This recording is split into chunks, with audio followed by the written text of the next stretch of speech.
And there's people who are doing worse, and then there's a lot of people who aren't doing so well at all. And then the communist intellectuals show up and they tell the people who aren't doing so well, some of whom are just suffering because of life, but some of whom aren't doing well because they've never done anything productive with even a second of their life. And Thank you, Y2Eyes. This is so silly. This is like, to me, this is just capitalist brain rot, what he's spewing right now. The rise of cultural Marxism. We were talking about this, weren't we? It's like people are poor and in a bad lot because of the choices that they made. It's all about the individual in capitalist society. There is no society, remember, like Margaret Thatcher claimed famously. And so there's nothing owed to the public, which creates society. There's nothing owed to the working class. If you're poor, that's simply because you made bad choices, or you've given way to sin and vice. Whereas the very successful and wealthy are virtuous and went to church and were hardworking.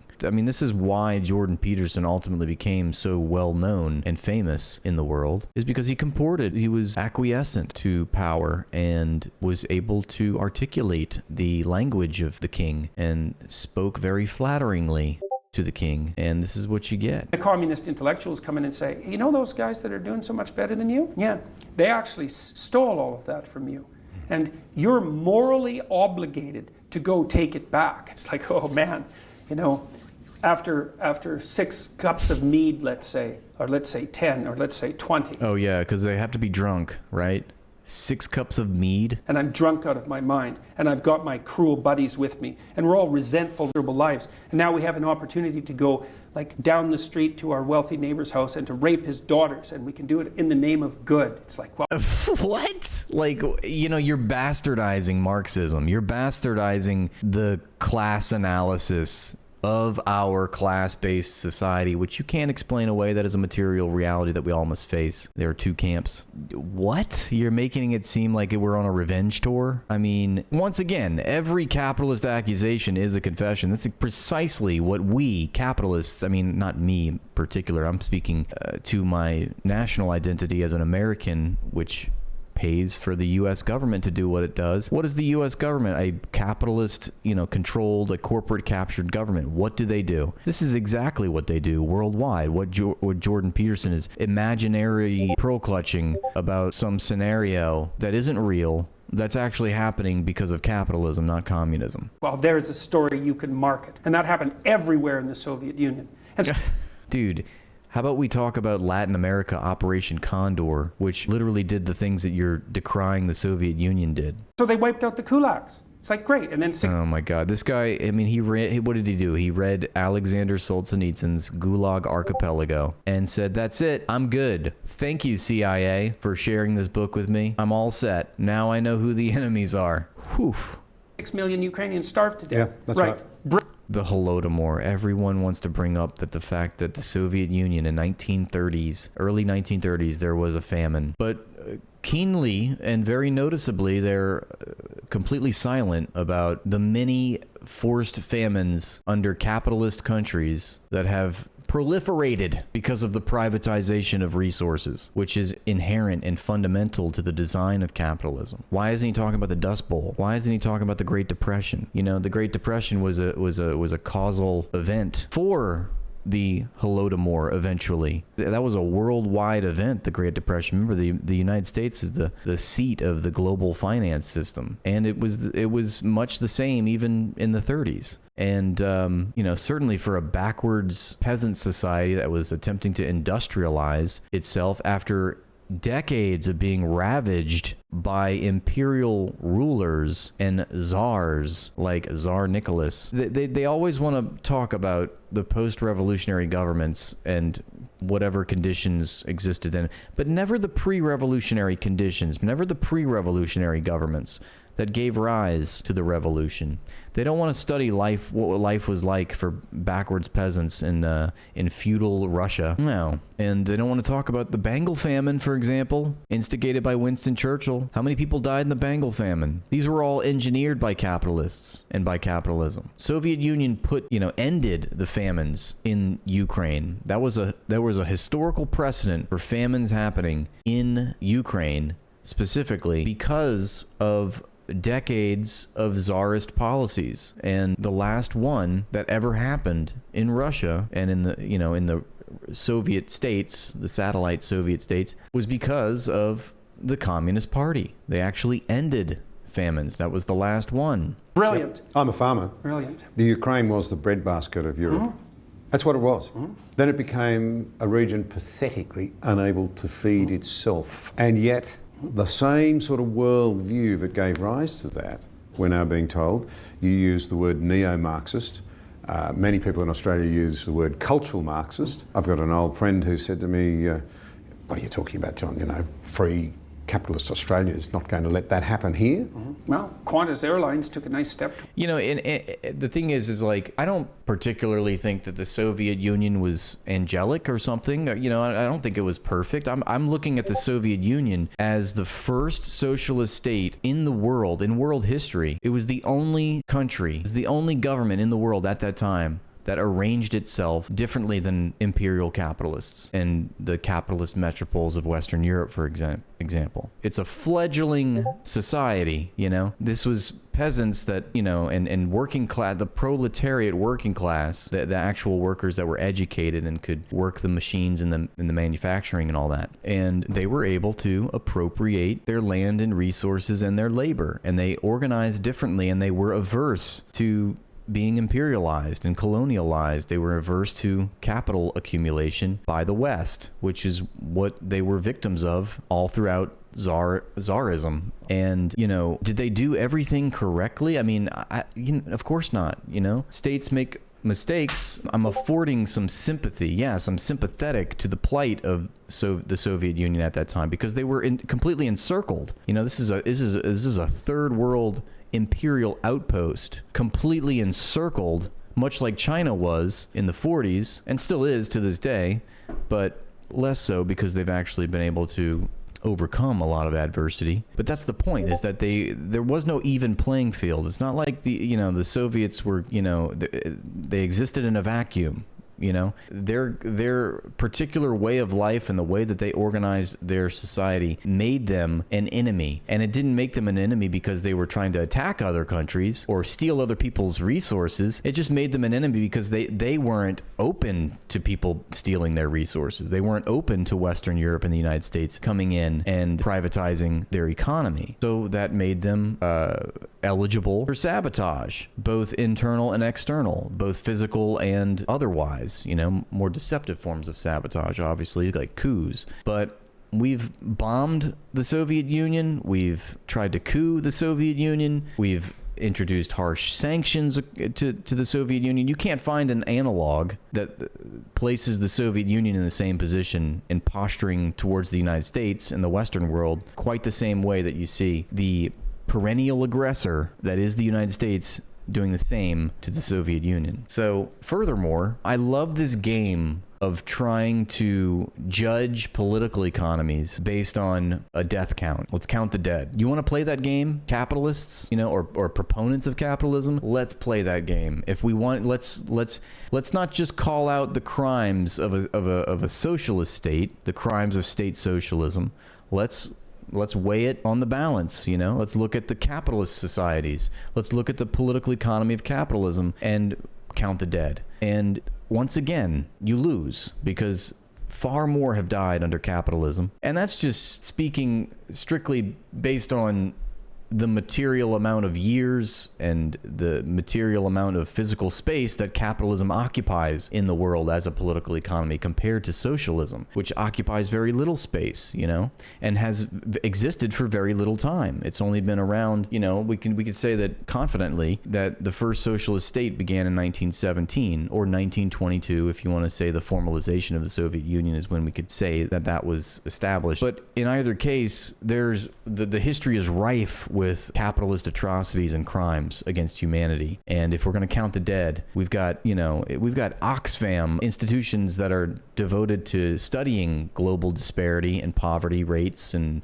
all of these injustices. They study this, and they conclude that something on the order of 20 million people, kids, a lot of them, die every year from starvation. And that is because it's not profitable to save them in the global economy of capitalism. Forced starvation is the American way. We starve and bomb countries that don't comply with the imperatives of imperial capitalism. Towards that the other day, and they adopted their language policing policies. These corporations who should know far better let these far left fifth columns into their organizations. Far left fifth columns into corporate organizations. Think they're not going to pay for that. They think they're going to stop with some demands for the reconstruction of. Why on earth would corporations accept the influence of what he's calling far left when the far left seeks to dismantle the tyranny of corporations, which are fascist entities? When you think about it, fascism doesn't mean gas chambers. It's a certain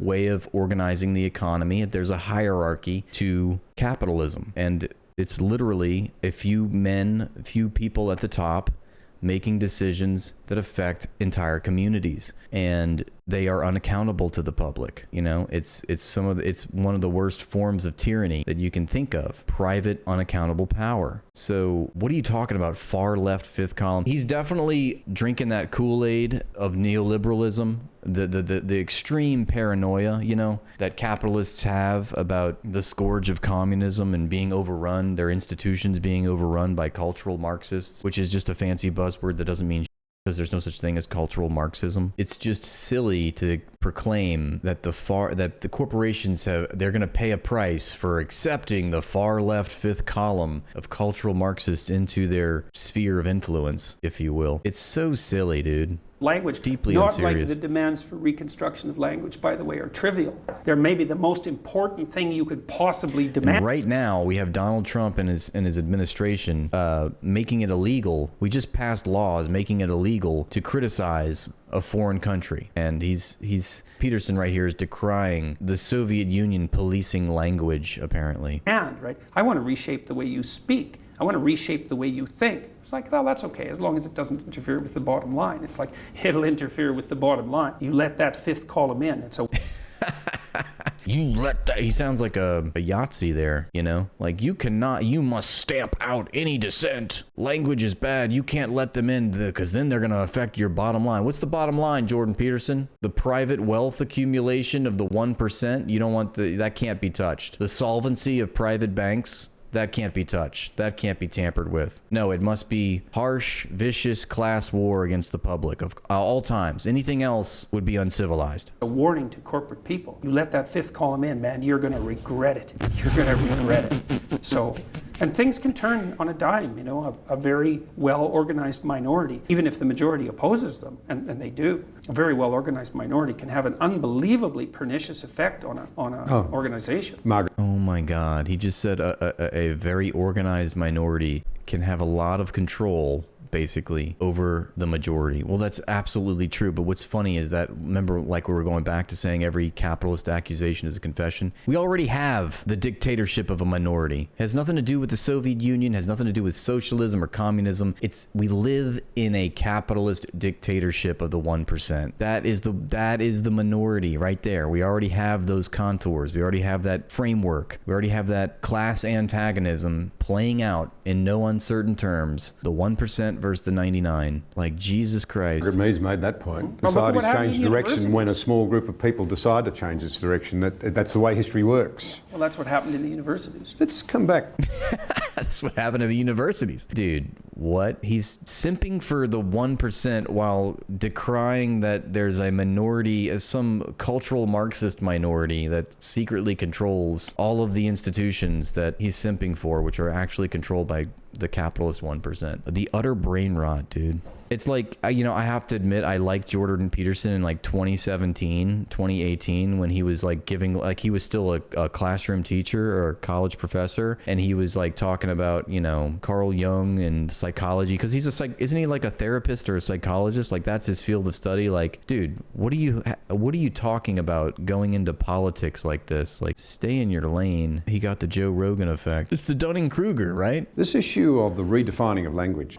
It seems to me that there are two. Imagine him as your therapist. I don't need to imagine, Rachel. It'd just be like me dispensing with all my problems, and he'll be like smoking a pipe, and he'll be like, "Have you tried cleaning your room?" And I'm gonna be like, "Look, Jordan, my room is spickety span clean. It's super clean, okay, Jordan Peterson? It's spick and span. That's what I was looking for. I'm talking about the privatization of the economy and the fact that we all live in a society that affects individual and public life. And Jordan he would just double down because he's a double down clown. He would just say, "But have you tried cleaning your room?" And then I'd be like, "Jordan, I'm against the genocide in Palestine." And he'd be like, "But have you been?" Two things that people who want to reshape society in brutal ways do. The first is they start to silence good debate. Second thing they do is they redefine language so it's very hard to have a debate.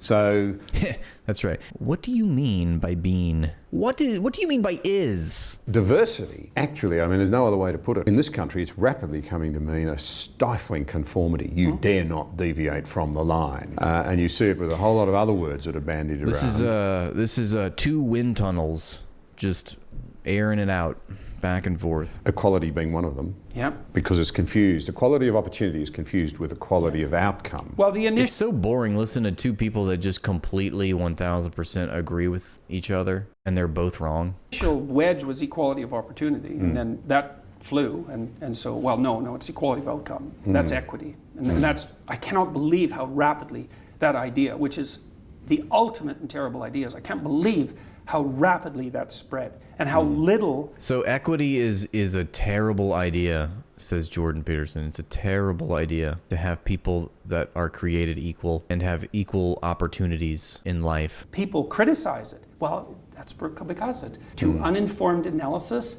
it sounds good if you're feeling carelessly compassionate. Because you go back to the Ukrainian. It's too much compassion for you. This is just like such a cover for the ruling class. It's unthinkable. No. You're not supposed to have a chance at human dignity in this life. What you are supposed to do, this is what his rhetoric amounts to. Your goal in life is to make sure that your boss can sail to Turks and Caicos in his private yacht, or afford his third home, or give his son generational wealth and seed funding for his new startup app company. That's your role as a worker. To demand anything more is tyranny, basically. What should be accepted is the tyranny of the 1%, the prevailing violence of the status quo. That's fine. But the moment that you try to vie for more and advocate and represent yourself and your livelihood, that is a terrible idea. And that is, an infringement upon Jordan Peterson and the people that he represents. Example,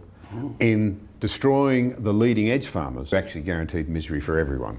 Oh, unbelievable. People were selling human body parts in the Ukraine for food.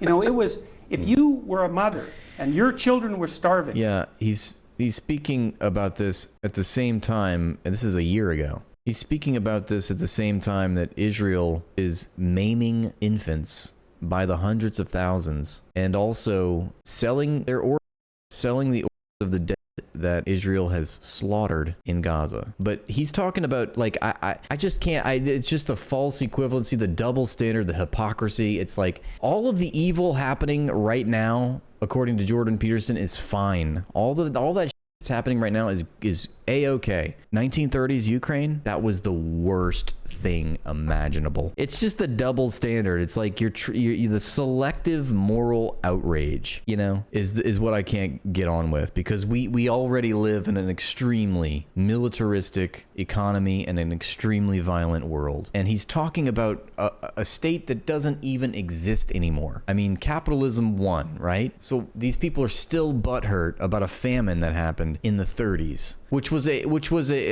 engineered and couldn't have happened without the Great Depression, which was a capitalist economic collapse. Well, we're watching this. I know he's already flashed in the pan, but we're watching this because I was bringing up cultural Marxists, and like we are also watching this because Jordan Peterson is a inspiration to Charlie Kirk, as Charlie Kirk has told us, and Charlie Kirk also engaged in the same rhetoric surrounding cultural Marxism. I was making fun of that, I think yesterday or the day before. I think that's why somebody shared in the Discord, because we were talking about cultural Marxism and how that's a fancy buzzword that doesn't mean anything. Actually, what it means is class war against the public is what that means, because that's a euphemism for it. It's ideological warfare, honestly. That's what it boils down to. These are forms of ideological warfare. It's meant to shape people's minds and have them thinking thoughts and ideas and beliefs and values and principles that are associated with the rulers of our society, you know? Went out into the fields after they were harvested, and you picked up individual pieces of grain that the harvesters had left, and you didn't turn them over to the state, that was a capital offense. Well, I can tell you right now, Jordan Peterson, that every year 20 million people roughly die of starvation. And that's not because there's a lack of food. There's actually an abundance of food. It's just that those people are poor, and because they're poor, they don't have any rights in capitalism. And if you want to eat and you don't have money, then you deserve to starve.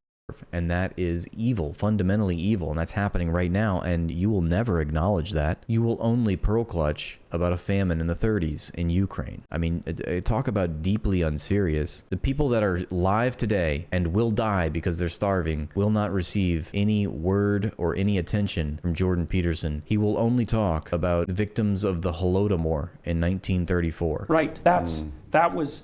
And the funny thing is that was in the glory days of the Russian Revolution, right? That wasn't in the 1950s. That wasn't in the Exactly, because in the 1950s they put an end to it. You know, there was a historical precedent of famines in that part of the world. Why does he only want to talk about that one famine? Why doesn't he want to talk about the many famines in that same region of the world, which were engineered by the Tsar, by Tsarism, by, you know, being an imperial outpost for the Western European capitalist metropoles? You know, how many famines happened under the Tsar? That's how you really have to judge it, chat, is what were the pre-revolutionary conditions in Russia and what was the post-revolutionary conditions in Russia. And you will find that life, yes, was much better under the Soviet Union than it was under Nicholas Tsar or whoever was the long line of monarchy that persisted in Russia before the proletariat working class revolution. That's how if you were an honest broker, if you were really objective about this is what you would use as your criteria to judge whether or not an economic system was successful or not. 1930s even. That was in the 1920s. That was right when this started. See, that's what I'm saying though, dude. Exactly. Right as they took power, there was a famine. You gotta understand, they were also trying to industrialize their country to overcome the ravages of capitalism, being a third world society and just being exploited, doubly so by not just Western Europe, but also by the Tsar. They had just taken power, you know, and not to mention, in the midst of taking power, the Bolsheviks were completely encircled and invaded by 14 imperialist countries during World War I. And we have all this evidence that shows that the United States, since the Bolshevik Revolution started, was already plotting to dismantle it, to destroy what ultimately became the Soviet Union. And in the midst of all that, he's absolutely right. You know, the famine happened very early on in the Soviet Union's reign, if you will. And that was the one and the only one. Why doesn't he want to talk about the Bengal famine in 1943? I mean, yeah, it was awful that, you know, people died in Ukraine in the famine. But to suggest that it was intentionally engineered by Stalin had a big spoon and he ate all the grain, it's baby brain. And I think it was Malcolm Muggeridge who was reporting on that for a UK newspaper whose name escapes me at the moment. He was pointing all of this out, you know, and no one paid attention to it. No one paid attention. Towards the end of his life. Nobody paid attention to it except for William Randolph Hearst, who engineered a whole media campaign blitz that put it into the public conscience that the Holodomor was intentionally engineered. It was a genocide by the Soviet Union because they were deeply anti-communists. That was the name of the game, is like, must vilify the Soviet Union. And it worked. The West is in danger of eating itself out from within, and I wonder whether in fact he wasn't being very prescient. And you and I want to stop that happening for the sake of our young people, as much as anything else, for the sake of everyone. We went down that pathway already. Like, we don't need to do it again. We've tried it. History should be like science in the sense that it ought to be objective. It ought to be told truthfully. It ought not to be used to secure some dominant group's preferred version of society. Well, this is also why, see, what I've been trying to do about this, because I thought this through a long time ago. I thought, well, I think the group identity game ends in blood. Doesn't matter who plays it. Left-wingers play it, blood. Right-wingers play it, blood. And lots of it, not just a little bit. You can't play the identity politics game. Well, so what do you do instead? See, thank you, Obi-Wan. Under the Tsars, Russia had a famine twice every decade. You live the mythologically heroic life. We'll never hear Jordan Peterson acknowledge that, though. I mean, it's just like, it's such privilege at the end of the day. I mean, this guy was not a peasant in, feudal Russia. What the do you know about what these people were going through? As an individual. That's the right Very nice of you to, wag your finger from your ivory tower. place to work. And that's the message of the West, as far as I'm concerned, is that we figured that out. We figured out that the collective identity was not the pinnacle statement. That the individual, not that collective identities have no value, obviously, family has value and your organizations have value, all of that. That's not the issue. The issue is what's the paramount value? What's the metric by which people should be measured? And It's just individuals. the answer is they should be measured as individuals. As if they have a divine soul. They should be measured in that manner. But it can't be a selfish There thing. is no society. It's all about success, failure. There is no society. It's all on you. Everything is just a reflection of you personally. That is you exist in a vacuum, in other words, Jordan Peterson says. To say, if I recognise I have worth and dignity, I'm obliged to recognise that so do you. So in that case, if we were to take that, what do we think about people that were born into slavery? Well, you're measured by as the individual. So if you're a slave, then that means that that must be a natural thing, It's a natural law. You deserve your slave. And if you're a slave owner, you deserve to slave.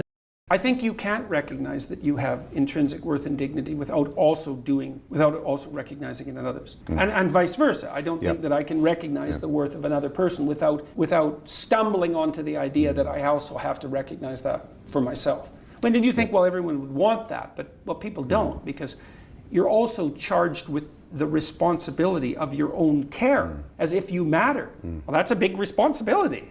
It's a lot easier to assume that everything is pointless. I mean, that's painful and all of that, but, well, you don't bear any responsibility. He's so dumb. He just likes to hear himself talk. Thanks for watching, and please like and subscribe to the page to help it grow. And if you'd like to support my work, join my Patreon for exclusive content.